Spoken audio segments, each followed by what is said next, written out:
ಸಮುದಾಯಗಳು ಇಲ್ಲಿ ಯಾರು ಏಟಾಟದ ಗೊತ್ತಾಗೋದು ಹೆಂಗೆ, ಇದನ್ನ ಪತ್ತೆ ಹಚ್ಚೋದು ಹೆಂಗೆ ಅಂತೇಳಿ ಅವರು ಮೊದಲಿಗೆ ಜನಗಣತಿಯನ್ನು ಜಾರಿ ಮಾಡಿದ್ರು 1881ರಲ್ಲಿ. ಈ ಜನಗಣತಿ 1881ರಲ್ಲಿ ಜಾರಿ ಆಗೋದಕ್ಕೆ ಮೊದಲು ಇಲ್ಲಿ ಯಾವತ್ತೂ ಸಹಿತ ಯಾರು ಯಾವ ಜಾತಿಯವರು ಎಟ್ಟೆಟ್ಟು ಅಂತ ಈಗ ಗೊತ್ತಿರಲಿಲ್ಲ. ಗೊತ್ತಿದ್ದೇನೆಂದ್ರೆ ಧರ್ಮದ ಮೇಲೆ ಅಷ್ಟೇ, ಹಿಂದೂಗಳು, ಮುಸ್ಲಿಮರು, ಕ್ರಿಶ್ಚಿಯನ್ರು, ಪಾರ್ಸಿಗಳು, ಜೈನರು, ಬೌದ್ಧರು ಈ ಥರನೇ ಇದ್ದಿದ್ದು. ಆದರೆ ಹಿಂದೂಗಳು ಅಂತ ಹೋದಾಗಲ್ಲಿ ಬರೀ ಬ್ರಾಹ್ಮಣರಷ್ಟೇ ನಾವು ಹಿಂದೂಗಳು ಅಂತ ಹೇಳ್ಕೊತಾ ಇದ್ರು. ಹಾಗಾಗಿ ಬ್ರಿಟಿಷ್ ಏನ್ ಮಾಡಿದ್ರು, ಆಯ್ತು ಇವರೆಲ್ಲರಿಗೂ ನಾವು ಪ್ರತಿನಿಧಿಗಳಾಗಿ ತಗೋಬೇಕು ನಮ್ಮ ಸರ್ಕಾರದಲ್ಲಿ ಅಂತ ಹೇಳಿದ್ರೆ ಅವ್ರ ಸಂಖ್ಯೆ ಗೊತ್ತಾಗಬೇಕಂದ್ರೆ ಸೆನ್ಸಸ್ ಮಾಡಿದ್ರು. ಮುಸ್ಲಿಮಾರ್ದು ಕರೆಕ್ಟಾಗಿ ಸಿಕ್ತು, ಕ್ರಿಶ್ಚಿಯನ್ ಸಿಕ್ತು, ಜೈನರು ಸಿಕ್ತು, ಎಲ್ಲ ಸಿಕ್ತು. ಆದರೆ ಹಿಂದೂಗಳಂತ ಬಂದಾಗ ದೊಡ್ಡ ಪ್ರಶ್ನೆ ಏನಂದ್ರೆ ಹಿಂದೂಗಳಂದ್ರೆ ಯಾರು ಅಂತೇಳಿ. ಅವಾಗ ಅದು ನಮ್ಗೆ ಗೊತ್ತಾಗಿ ಬಹಳ ಲೇಟ್.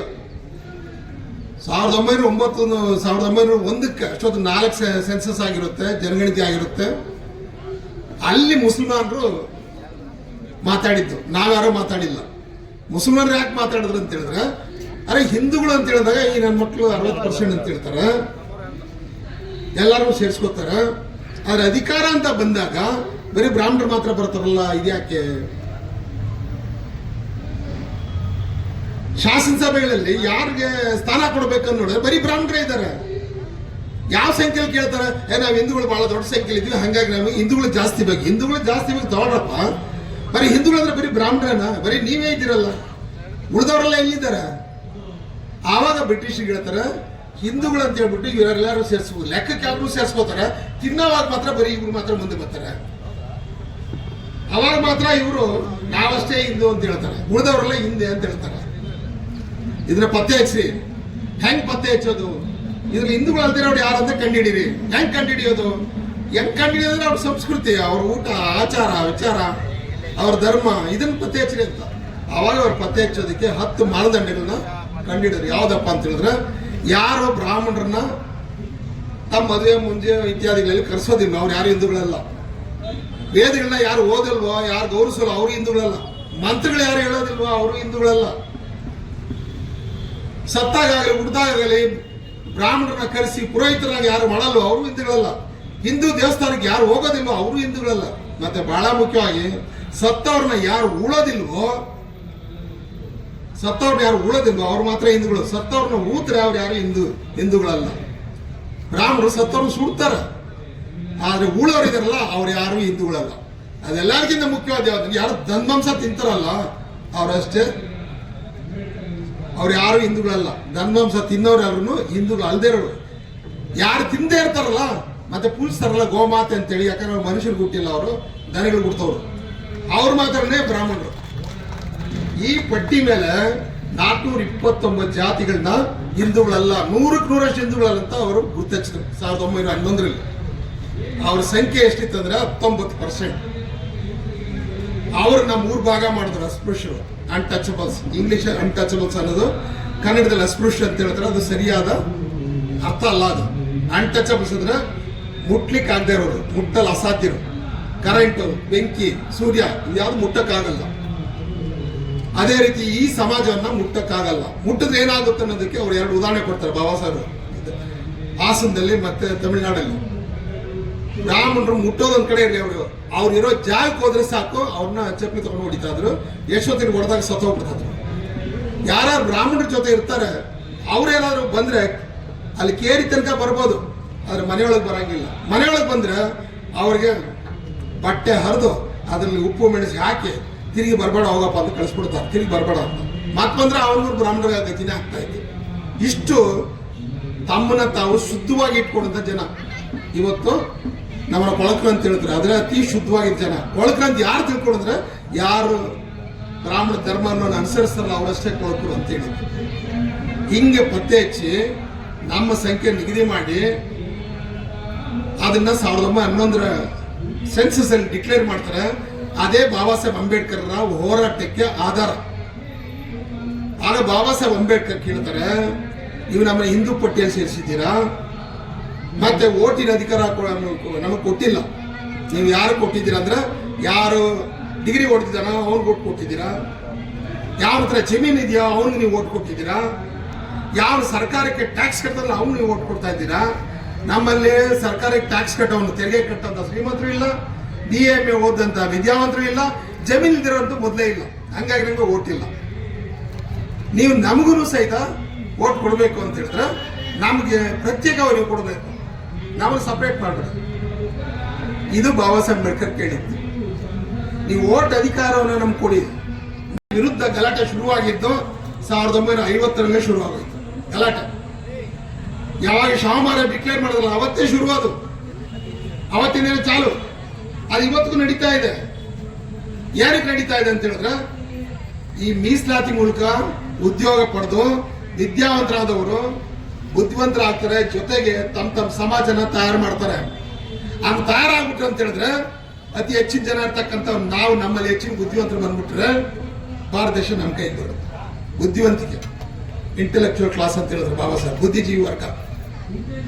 ಅದಕ್ಕೆ ಬ್ರಾಹ್ಮಣರು ಅವರು ಬುದ್ಧಿವಂತರಾಗಿದ್ದಾಗ ನಮಗೆ ವಿದ್ಯೆನೂ ಕೊಡಲಿಲ್ಲ, ಮತ್ತೆ ಆಸ್ತಿ ಪಾಸ್ತಿನೂ ಕೊಡಲಿಲ್ಲ. ಯಾಕಂದ್ರೆ ಇವರು ಬುದ್ಧಿ ಬಂದ್ಬಿಡುತ್ತಂದ್ರೆ ಇವ್ರನ್ನ ಹಿಡಿಯೋಕ್ಕಾಗಲ್ಲ.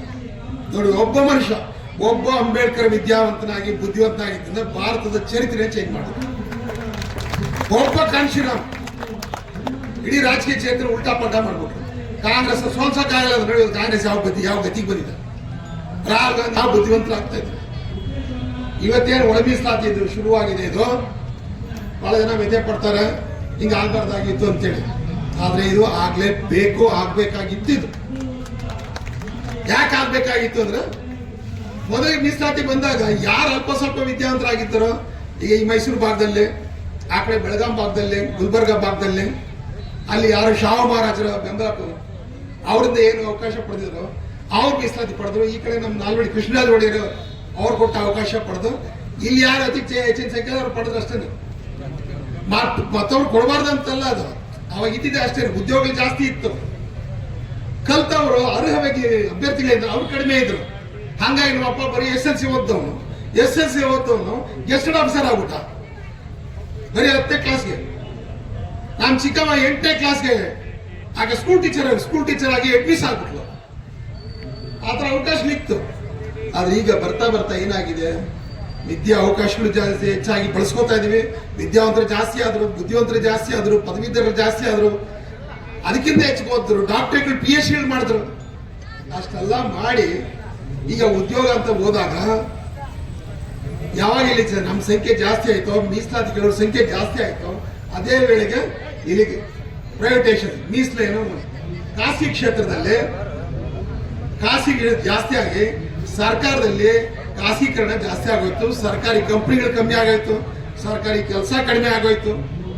ಯಾಕೆ ಇದನ್ನ ಮಾಡಿದ್ರು ಅಂದ್ರೆ ಸರ್ಕಾರಿ ಉದ್ಯೋಗಗಳು ಜಾಸ್ತಿ ಇತ್ತಂದ್ರೆ ಇವರೆಲ್ಲರೂ ಕೆಲಸ ಸೇರ್ತಾರ ಗೊತ್ತಿತ್ತವ್ರ.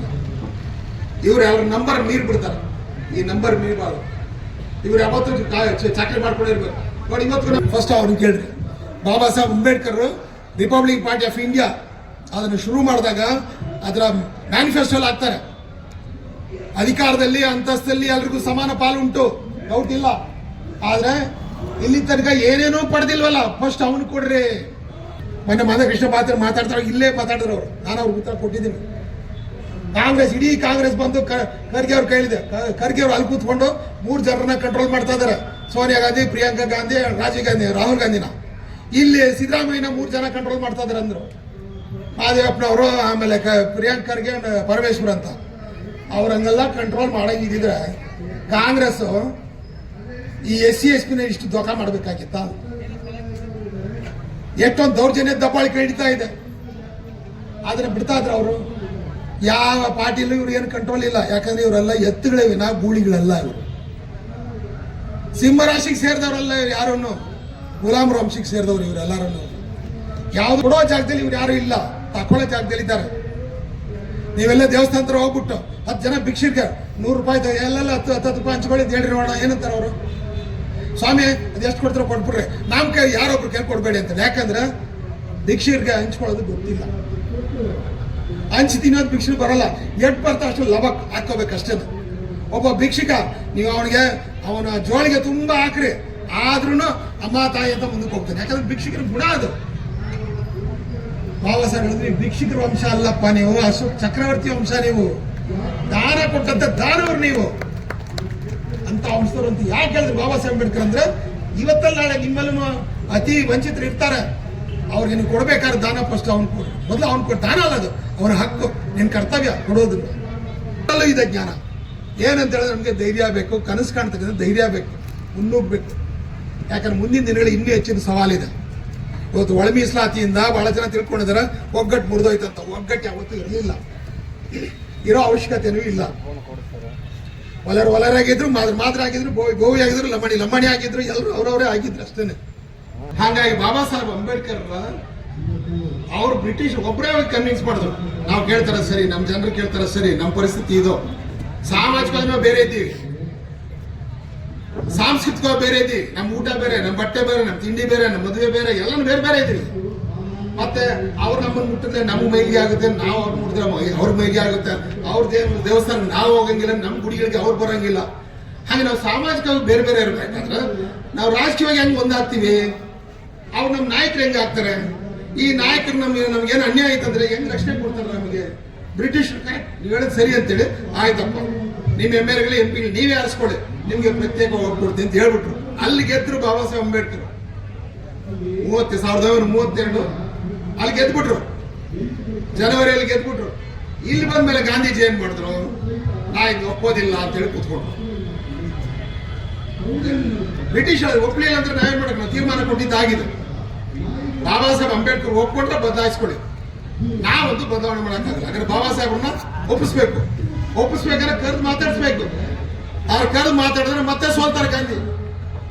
ಆದ್ರೆ ಆ ದಿನ ಬಾಬಾ ಸಾಹೇಬ್ ಬೆಂಬಲಕ್ಕೆ ನಿಮ್ಮಂತ ಬುದ್ಧಿವಂತರು ಯಾರು ಇರಲಿಲ್ಲ, ವಿದ್ಯಾವಂತರು ಯಾರು ಇರಲಿಲ್ಲ. ಹಂಗಾಗಿ ಗಾಂಧೀಜಿ ಲಂಡನ್ ಅಲ್ಲಿ ಸೋತೋಗ್ಬಿಟ್ರು. ಆಯ್ತು ಏನ್ ಮಾಡಕ್ ಕೊಟ್ಬಿಟ್ರು, ಯಾಕಂದ್ರೆ ಕೊಡೋ ಜಾಗದಲ್ಲಿ ಬ್ರಿಟಿಷರ್ ಇದ್ರು, ನ್ಯಾಯ ಅನ್ಸಿತ್ತು ಕೊಟ್ಬಿಟ್ರು. ಅದಕ್ಕೆ ಅವರು ಕಾಂಗ್ರೆಸ್ ಅಲ್ಲಿ ಬಿಜೆಪಿಯಲ್ಲಿ ಎಲ್ಲಾದ್ರಲ್ಲೂ SC/ST ವಿಂಗ್ ಸೆಲ್ ಅಂತ ಒಂದು ಇಟ್ಕೊಂಡಿರ್ತಾರೆ. ಬಿಜೆಪಿ ಅವರು SC/ST ಮೋರ್ಚಾ ಅಂತ ಒಂದು ಇಟ್ಕೊಂಡಿರ್ತಾರೆ. ಯಾಕೆ ಇಟ್ಕೊಂಡಿರ್ತಾರೆ ಅಂತ ಹೇಳಿದ್ರೆ ಈ ಹೋರಾಟಗಾರರು ಅವರು ಸಮಾಜ ಮಧ್ಯೆಲ್ಲ ಬಹಳ ಗಟ್ಟಿಮುಟ್ಟಾಗಿರ್ತಾರೆ, ಸಿಂಹ ಗರ್ಜನೆ ಹೇಳ್ತಾರೆ, ಮಾಡ್ತಾರೆ, ಗೂಳಿಗಳಾಗಿರ್ತಾರೆ. ಈ ಗೂಳಿಗಳಿಗೆ ಜನ ಇದ್ದಾರೆ, ಬೇರೆಯವ್ರ ಹತ್ರ ಜನ ಇರಲ್ಲ, ಆದ್ರೆ ಇವು ಹೇಳ್ದಂಗೆ ಕೇಳ್ತಾರೆ. ಆದ್ರೆ ಈ ಗೂಳಿಗಳು ಬೇಕು.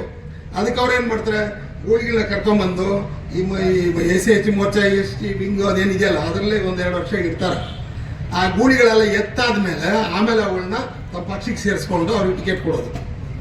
ಗೂಳಿ ಹೆಂಗ್ ಎತ್ತಾಗ್ತದೆ ನಿಮ್ಗೆ ಗೊತ್ತಿದೆ, ನೀವು ತಿಳ್ಕೊಂಡಿದ್ದೀರಾ.